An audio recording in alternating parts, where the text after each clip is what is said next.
Hey guys, welcome to my channel. So today I'll be doing an overview of the initial service, the 600-mile break-in service for the Kawasaki Ninja 650. So initially I was gonna take it to the dealership, but it was too much of a hassle. And the owner's manual for the Kawasaki and some videos on YouTube made it look pretty simple, and it was. So I'll do an overview, so let's go. So right now I have 1,014 miles on my motorcycle. I did the service like 600 miles, and it was pretty simple.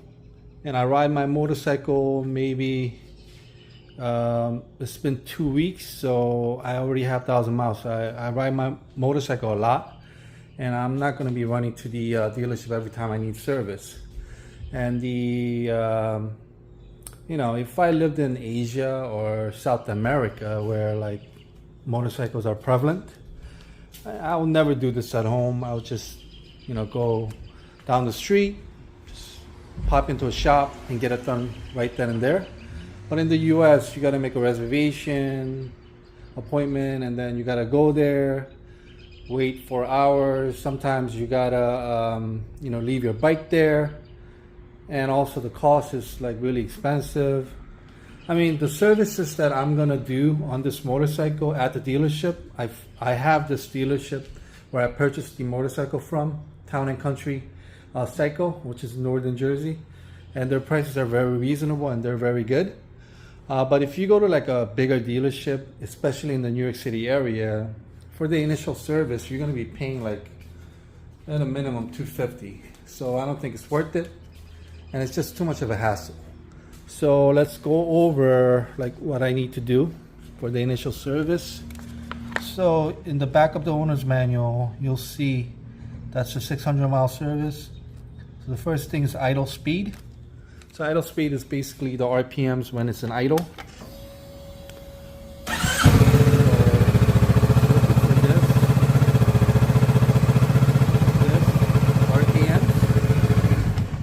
RPMs when it's in idle, so you want it to be between 1250 and 1350, and to adjust that you use this. So increase clockwise, decrease counterclockwise. So you're supposed to turn it on, warm it up a little bit, and then check the idle speed. That's pretty simple. So next one is throttle control system. Yeah, so basically that is the throttle. Make sure it snaps back. They have certain measurements in the owner's manual, but you know, don't make it complicated. Just make sure there's no like, it's not stuck on anything and it's snapping back pretty quickly. Then it's fine. And then you got, what is this? Third one, fuel system. So basically you just want to check if there's any leaks in the fuel. But I mean, you can check that while you're riding. You know, if you suddenly lose a lot of fuel, then you got a problem with your fuel system. Let me see. Clutch control. So clutch control, basically, you can also test this when you're riding. But basically, you just want this free play. Nice feel when you pressing the clutch. Yeah, that's pretty much it. And then the, you know, clutch control here. Let's see. And then you got the oil change, which I'll go over a little bit later. And then you got the brake system. You know, make sure the brakes, like when you're riding, like you got good brakes, foot brake too. That's pretty easy. Then you got steering play. So basically you don't want any, like, you know, anything. You're able to freely use the steering back and forth. Yeah, so these are like things that you would notice when you're riding. So it's not complicated at all. And then what else? Condition of bolts, nuts, and fasteners. yeah, so you want to go over like all the fasteners and bolts, see everything's in place. With Kawasaki, the quality control is very good compared to my only frame of reference is my previous bike, which is the Svartpillen 401. One of the complaints that I have with that bike is like a lot of the fasteners, bolts, and things like that are all different sizes, and some of them are like super tight. Some of them are not. But with the Kawasaki, there's a big difference. Like all these bolts, all these fasteners, and everything fits really well. The only thing is on this right side, I believe, one day I came back from a ride and this was gone. This whole thing was gone. So it would be easy enough if it was just this this screw thing. This is the M6 18. The length is 18.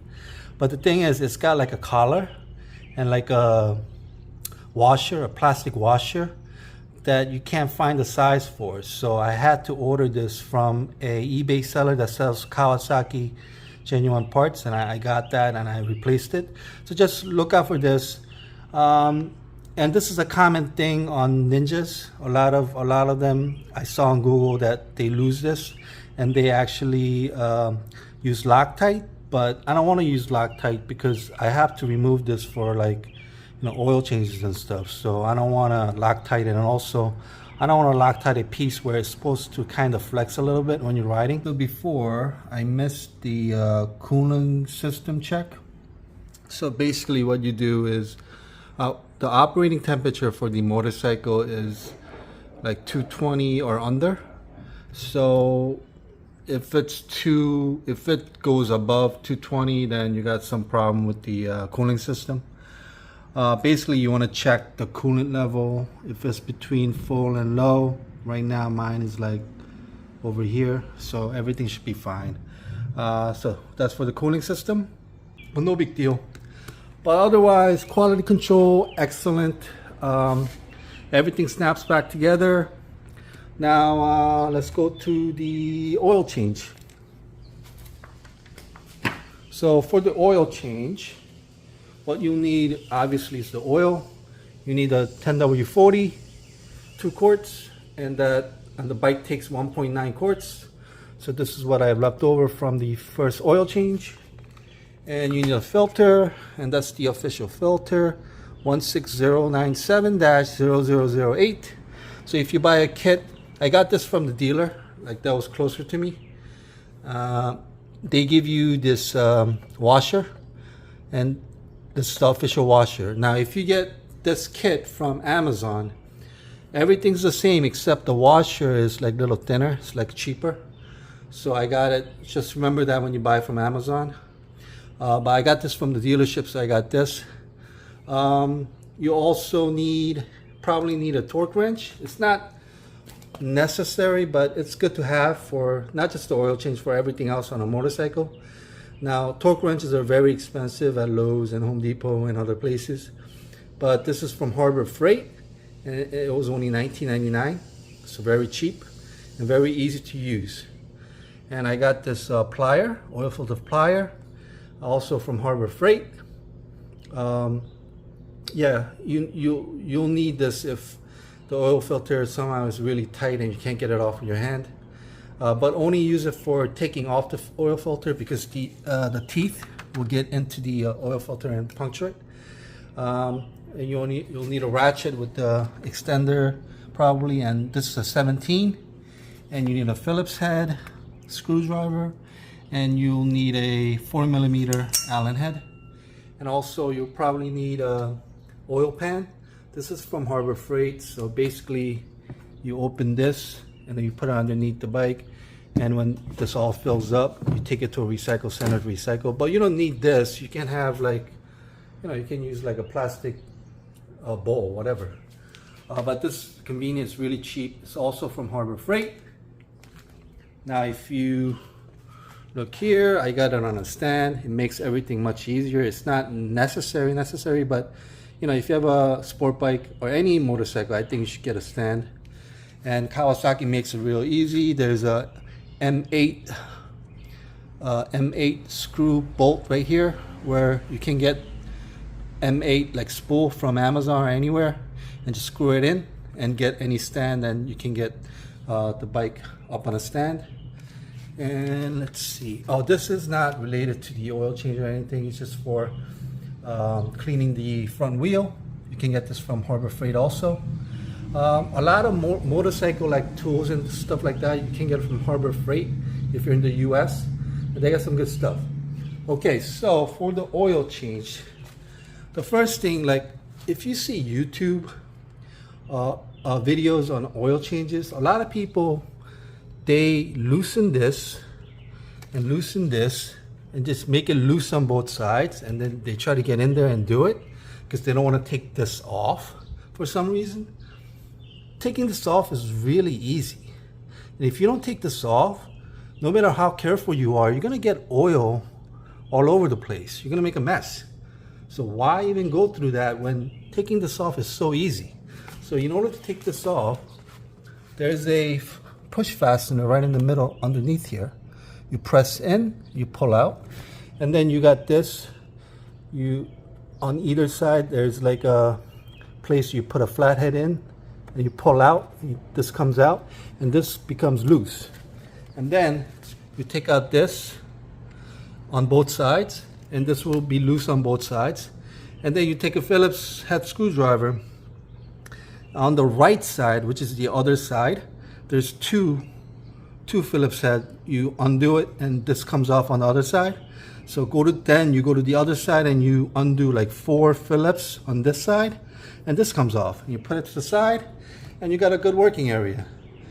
And then what you do is you take, a pan or this, put it underneath, and there's the drain bolt. You undo this, and the first time you undo this, the oil is gonna shoot out this way towards you. So you don't want this right underneath, you want this more out here so you can catch the first flow, and then slowly move it back. When everything drains out of here, what you do is you move this back over this way a little bit more, and then you go to the other side,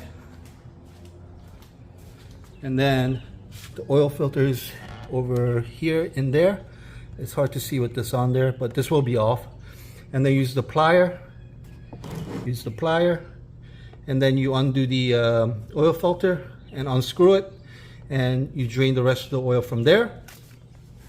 And then what you want to do is you want to take it off the stand and try to stand it up and just shake it, move it to one side to the other to get the rest of the oil. And then you're done draining the oil. You move this back. You clean up some of the stuff with paper towels, whatever. And then you get the brand new washer that you have, and then you put the brand new washer and you put this back with the torque wrench. I think the value was 22 square foot, and then you put that back. Go back to the other side. On the brand new oil filter, you put a little bit of dab of oil on the outside of it, and then you screw it back in, and you hand tighten. You don't have to use any tools. Just hand tighten and you'll be fine, okay? Don't worry about it, it's not gonna pop out. Okay, so after you put the oil filter and the drain bolt back on, so you wanna put the new oil in, take this off, put 1.9 quarts, let it run for a little bit, start it up, let it run for a little bit, and then you wanna take it off the stand and then level it and see if the oil level's in between this. If it's too low, open this up and put a little bit more in, and then do it again, and it should be fine. It's not that complicated. After you check everything, don't put the fairing back on yet. What you want to do is, usually what I do is I wash the bike like a regular wash, like whole bike, and I concentrate on the bottom part and let it dry out a little bit, and then I put the fairing back on. And then that's pretty much it for the oil change. So before I forget, when I was at 300 miles, I had a puncture on my rear tire, and I have a video about it online. So the thing is, I fixed it with the tire repair kit that you use for like cars, and I fixed it, and I read online that for motorcycles, if you repair like a puncture, you need to get new tires. So I got this at 300 miles, so I was going to take it to the dealership for my 600 mile service and do a new tire at the 600 mile break-in service. But I read online that like all the old heads, like, you know, who've had motorcycles for 20, 30, 40 years, they never get new tires. If they plug the hole with the same thing that I did and it's working fine, they keep the tire until they need new tires. So that's what I decided to do. I'm gonna keep this until I need new tires. Hopefully this will last about, I say 7,000 more miles. That's when the next major service is. So the next major service is 7,600 miles. So that's when I will take it to the dealership to do this service plus the tires. Yeah, in between that, I will at least do one more oil change. And for my next oil change, I'm gonna use I'm not gonna use regular oil. I'm gonna use synthetic. They said online that for the first oil change, you want to do like a regular oil so that it breaks in the engine. But I don't think it really matters that much. I mean, Kawasaki, they make everything really easy, and the quality control is excellent. All the bolts, fasteners, everything snaps back together, and the owner's manual is excellent. So I don't think it's gonna, just don't overthink things. That's not like a, you know, super sport that's gonna go 300 miles per hour. It's just it's like a Camry. Everything's gonna be working. There's margin for error for this kind of like a mass marketed bike. So don't worry too much. Don't overthink things. Just do it. I'm not mechanical. I'm not handy. Seriously, I'm not. Trust me. And I'm able to do it. If I'm able to do it, most of you, maybe all of you, can do it too. So if you have any comments or questions, comment below, and I'll get back to you as soon as possible. Yep, so that's about it. See you in my next video. Bye.